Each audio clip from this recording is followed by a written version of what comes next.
What up? It has come time to lay the camo on this boat. For this project, I decided to go with a different stencil than I used on the previous 2 camo boats I did, but it's not very far off. It's kind of goes in the same lines of that mossy oak bottomland look, and if you know me, you know that's my favorite camo pattern, and that's kind of what I've been trying to mimic. I just like it. It blends good, and you know, it's old school, but I mean, they sell it today still. It's aged very, very well. I just think it looks good. Anyways, I went with the same company, Redleg Stencils, and this one is Timber HD. It's a 2-part stencil. This being one, this is also the extra large kit. It's a pretty big stencil. I want to say they're like 27 by 27, right there, around that. And this is the other one. What I thought was cool is they sent 2 small ones too. These are like 8 by 11, like notebook paper size. And the last stencil kits I got, it didn't come with a small one. So I sent them an email just to ask, you know, if it was a mess up or not, so I could tell you guys. And they said no, that, you know, these are supposed to come with the big stencil. So I don't know. Maybe that, I think it was Havoc HD, the previous stencils I got don't come with it. Or maybe it's something they just started doing. I got the 2 big and the 2 small. But anyhow, that's what we're going with. Very similar to the last camo pattern I did. I thought it looked a little bit different in pictures, but looking at it up close, it's pretty close to the other one. But I'm not mad at it. So I highly suggest getting like some cardboard or something and laying down your camo. Put your base layer down on it and then put the stencils on. And I tried a bunch of different colors. I actually threw it on Instagram, and I think I had 5 different color patterns and asked people to vote which one they liked the best. I knew which one I liked the best. You know, if it was overwhelming, people would like one of the other ones more, you know, I would have went with that. But pretty much everybody liked the one I liked too. And the only reason that I was kind of up in the air about doing it is basically the same colors that I did on the skiff. So I kind of hate to, even though it's a different camo pattern, it's still a pretty close pattern, and I hate to do the same thing over and over. But that's what everybody else pretty much voted for too. There were some closer ones, but like I said, it wasn't overwhelming. More people, like I think it was the first one I put on there. I mean, basically it's the same colors of mossy oak bottomland. So we got our base, which is kind of a tan, olivey, light olive color. And for the first layer, we're going to go with Rust-Oleum Camouflage Deep Forest Green. And then for the tree bark lines or whatever, we're just going to go with a Rust-Oleum Flat Black. I said, you know, some places have spots where you can actually test the paint. If you're wanting to go with a different color, test the paint there. Save you a lot of money, man. Paint's done got high as crap. I want to say these are like $7 a can. That's ridiculous. And I'd also like to say that, you know, be careful of buying cheap paint, because I got this crap right here from Home Depot. It's just a flat black, quick color. I want to say it was like $3 or a little under $3 a can. This stuff is like 50% just clear or whatever, like aerosol, because you got to spray and spray and spray for finally to get it to cover, because it's just it sucks. So be wary of cheap stuff. Sometimes you get what you pay for. All right, the first thing we need to do is tape this thing off. I'm just gonna get some painter's tape and run a strip or 2 right along the edge, and then probably on the sides too, to try to keep any overspray from getting on the rest of the boat. Like a little overspray ain't gonna kill you. And I'll probably tape off his top rail too. But let's go ahead and do that and see if we can't get a little camo on this boat today.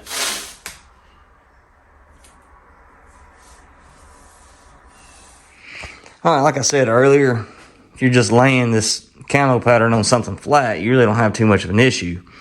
But this little rib right here that runs down the middle of most boats poses a little bit of a problem, because once you lay that stencil up there, you're gonna have gaps, you know, where the stencil isn't touching.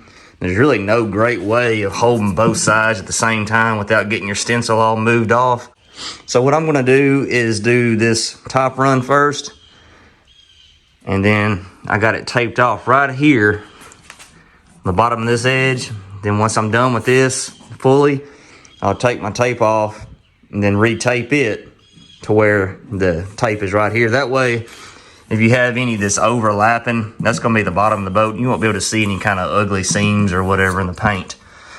So that's what we're gonna do. As far as the top, you don't want to have to tape off this whole daggum thing. I don't know where these came from. I found them in my garage. They make really good paint blockers. So we'll move them down as I go to keep getting a bunch of overspray on the side of the boat. Another thing that I found out is if you lay your stencil up here like this, it's kind of got that sag to it and it gives you some more gaps. So what I usually do is to take like a 2x4 and set it up here on the edge just to give it, that stencil, something to kind of pick itself back up on. And then the only gap you have to worry about is really right here. And I'll show you guys how I deal with that. All right, we're going with the forest green for this pattern. And I got it all taped up here to try to limit my overspray. And I'm close up here with the stencil laying flat, which I got a dent in this boat right here, so that's probably gonna be a little ugly. But the main problem is gonna be right here, like I said, where that rib is. And the way to try and fix that is get you like a dowel. I have a piece of bamboo. And what we'll do is we'll push that down, we'll spray it, and then we can kind of roll it out of the way and spray where this bamboo was blocking it. But take your time, that's the key to this crap. I've learned the hard way. All right, let's put this first stencil on there.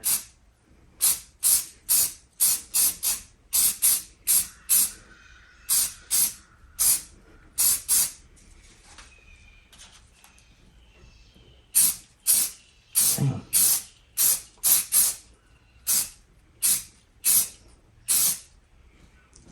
Roll it out the way.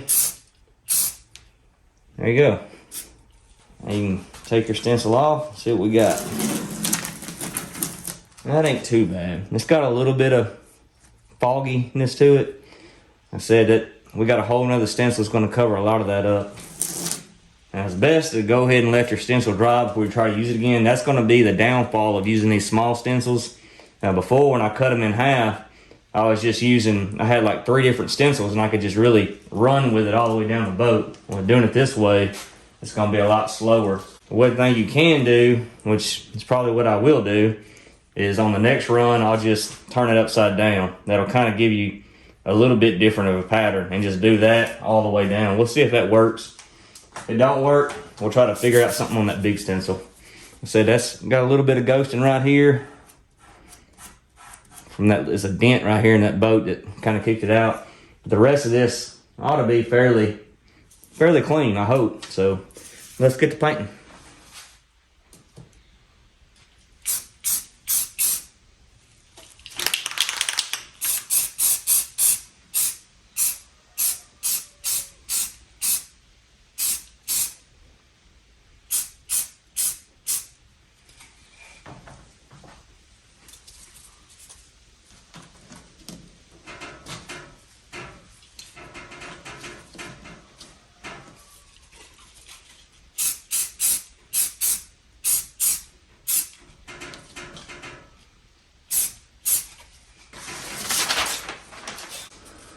Had a little overspray and get on me, so I found this piece of, I don't know, it's wadded up crap that came in a package, and kind of taped down the side to keep that from happening. And I added these little wings to my stencil to keep any overspray from the other sides. I think we'll be able to get this little stencil to work. It's just going to take a little bit longer, but we're going to power through it. Take your time. Another thing you can do to kind of speed up the process is take a heat gun and kind of heat up this other edge, just to help dry at least the top layer of it. That way when you put the stencil back on, it won't smear your camo.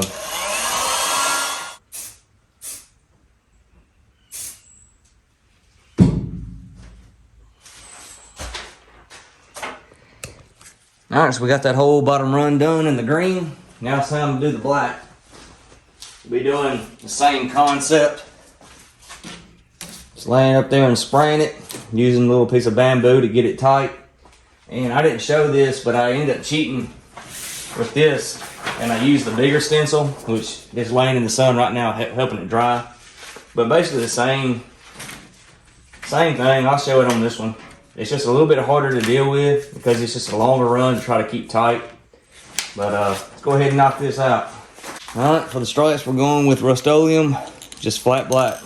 I'm gonna start this end off with the short sheet.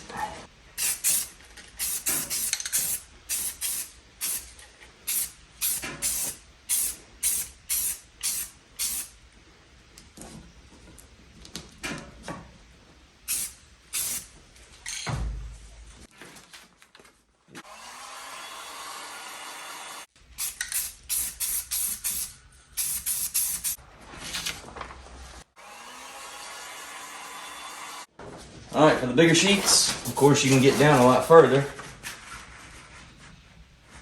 Just lay it up there where you want it. And then they give you a good width on the side to help with the overspray. Just be kind of mindful of it. I put a tape on one side, like so. Then the same way. It's just a little bit harder to deal with because it's just such a bigger sheet. So what I kind of do with the bigger ones is I'll do like this section and then kind of move it to where it'll work for me.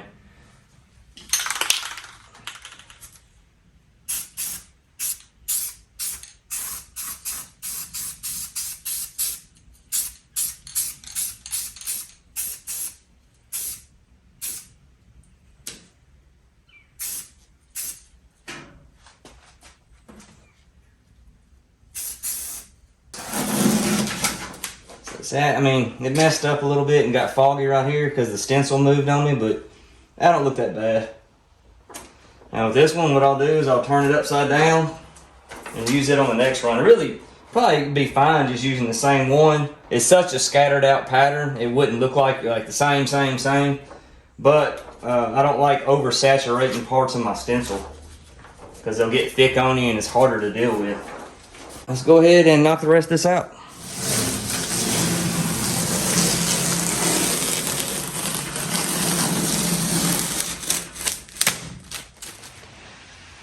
Alright, we got this top side done. I'm going to hold off on doing the bottom because we want to make sure this paint is completely dry, because I'm going to tape it off a little bit past where we did the tape before.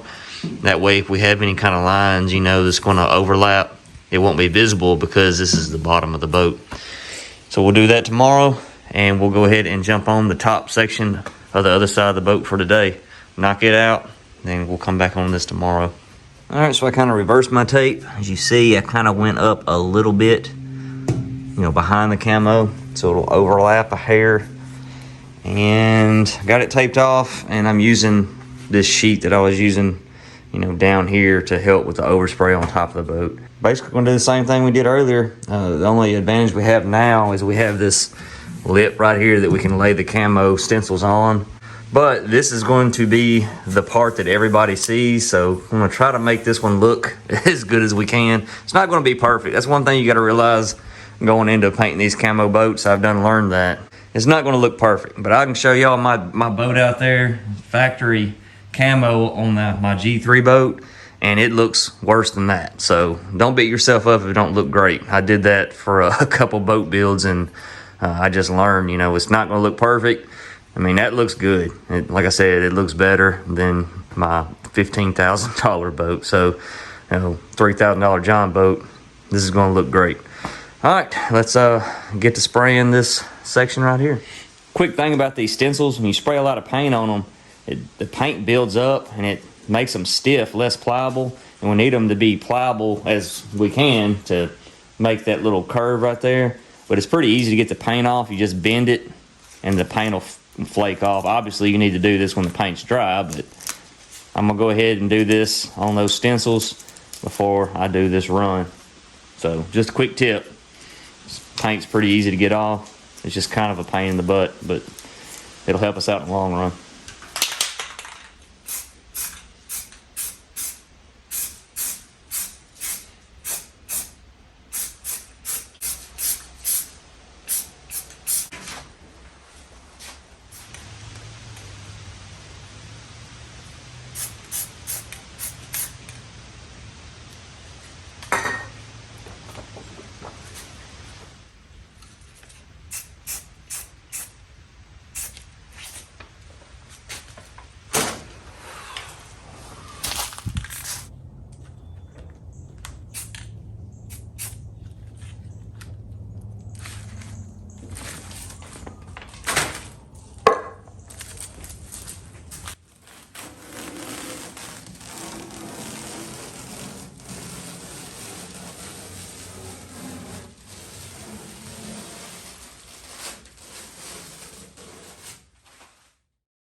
Well, there we go. I'm glad that's over with. Every time I do one of these camo boats, it always sounds good, and then about halfway through, you're like, crap, solid color would have looked pretty good. But I think it turned out real nice. I think this is probably my best camo job to date. I give a lot of that probably to this particular stencil. It's just a little more forgiving than that Havoc timber, I think. That's the one that I've used in the past. It's just the black part is just, it covers up a lot more of mistakes, I believe. And I use what I learned in the past jobs to make this one a little more smooth. I'll leave a link in the description down below for this particular stencil. Like I said, for the paint, I did black, Rust-Oleum flat black, and then the green was Rust-Oleum camouflage deep forest green, in case anybody wants to know. And the base color, you're going to have to watch the previous video of me painting this boat, because it's Alumahawk paint, and that's about as much as I can tell you, because it's kind of a custom color. Like I said, I think it turned out real nice. Of course, we're going to do parts of the inside. A lot of the inside is going to be covered up with hydro turf, so it won't be that big of a job. But now I need Amanda to come over and help me flip this boat back upright, and start doing a little bit of work on the inside. I think I'm going to go ahead and do the transom next. I think I'm going to do a little more in-depth video on doing the transom, and like I said, use a few things that I've learned with the past builds, make it a little bit more informative video. The only real transom specific video I've done was the very first boat that I did, which I'm not really deviating on anything I did with that one, but I have found a couple things that I like better along the way. So that's what I'm going to do next, I believe. And of course, we're going to do the foam and start putting that floor and stuff back in. The rest of it should be fairly quick. We still got to deal with this motor. I don't know if we're going to be able to use the motor that came with it. It appears to be missing some parts. I'm currently looking for that era. They made that Johnson motor for like 1970s all the way up to almost 1990, I believe. And 9.9 and 15 horse, most of the parts are interchangeable. So looking for either a parts motor or maybe a motor that just needs a little work, and use that motor for a parts motor. And if I can't, I might be looking for, something else that just catches my eye that looks like it might match this boat, but I don't want to spend $1 million either. I will say that the base paint, I was kind of worried about putting that painter's tape on it. You want to make sure that you let your paint kind of cure for a little bit before you put paint on it, even painter's tape. I've had, I think the skiff, when I put that tape on there to do the camo, when I took the tape off, it peeled off. I let this boat didn't sit very long, maybe 4 days before I did the camo, and no paint came off whatsoever with the tape. So I'm kind of happy with that. It's kind of expensive, but Alumahawk paint is some good paint. Not a sponsor, but hey, hit me up, Alumahawk. I could use some help. Well, all right, guys, I really appreciate y'all watching. I'll see you on the next one.